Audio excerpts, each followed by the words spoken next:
Bab 13, Prasangka Buruk. Malam itu, Gaston kembali disibukkan dengan laptopnya, dan setelah pekerjaannya usai, dia meraih ponsel, dan lagi-lagi, dia sibuk dengan benda pipih tersebut.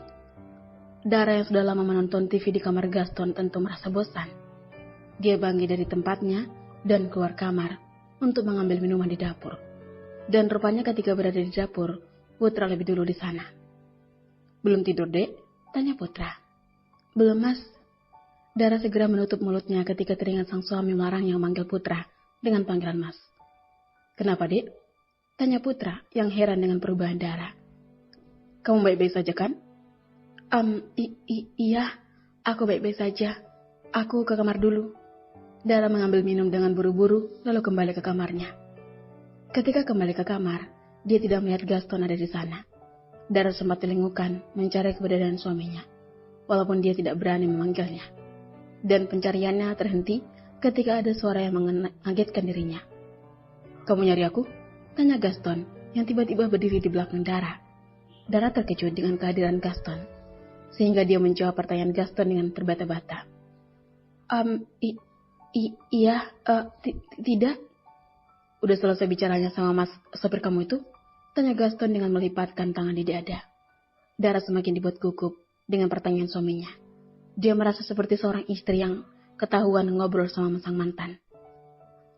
Gadis itu terdiam dan menundukkan kepala. Rasa cemasnya bercampur senang, karena rupanya selama ini Gaston memperhatikan dia. "Jangan berpikir berlebihan. Tidak ada ceritanya seorang CEO akan bersaing dengan sopirnya sendiri. Hanya saja, jika kamu ingin menjaga nama baikku, lebih baik kamu kurangi kedekatanmu dengan dia. Kamu harus belajar menjadi wanita yang lebih terhormat dan tidak murahan," ucap Gaston sambil berlari meninggalkan Dara. Wanita itu benar-benar bingung dengan sikap Gaston yang begitu dingin sekali. Tapi kadang juga perhatian, namun seketika juga dia berubah menjadi arogan dan bicara seenaknya tanpa memikirkan perasaan orang yang diajak bicara. Dara menghembuskan nafas kasar, lalu menuju rancang untuk mengambil bantal dan selimut untuk dia pakai tidur di sofa.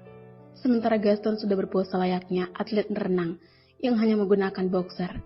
Dara sudah mulai terbiasa dengan pemandangan tersebut, sehingga dia tidak mempermasalahkan hal tersebut. Malam telah berlalu, dan pagi sudah menjemput. Dara bangun lebih awal dan pergi ke dapur membantu Mainah menyiapkan sarapan. "Biar saya saja melakukannya, Nyonya," ucap Mainah. "Gak apa-apa, Mak. Saya sudah biasa melakukannya. Mak kerjain yang lain saja," jawab Dara sambil terus memegang pisau untuk mengiris sayur.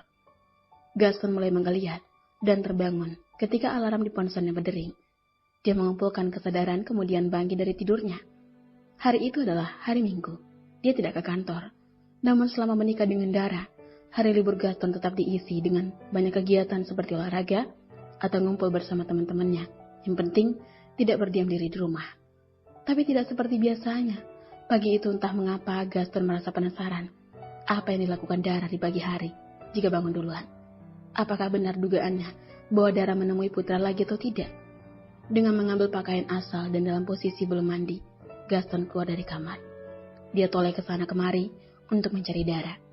Dan langkahnya tiba-tiba berhenti ketika mendengar suara teriakan dari arah dapur. "Au! Dara!" ucap Gaston dalam hati. Prasangka buruk tiba-tiba memenuhi pikiran Gaston tentang Dara dan Putra. Dia melangkahkan kaki dengan lebar untuk mencari tahu kebenarannya. Dan ketika sampai di dapur, benar saja, Gaston lihat Dara dan Putra sedang berdiri berdekatan, bahkan sangat merapat. Tak mau menunggu lama, Gaston lekas meneburnya. Apa-apaan kalian? Apa kalian tidak punya etika? Apa yang kalian lakukan?" tugas Gaston dengan suara yang lantang dan lengkap dengan tatapan tajamnya. Dara segera menjauhkan diri dari Putra, sementara sopir itu berusaha menjelaskan kepada sang majikan. Maafkan atas kelancangan saya, Tuan."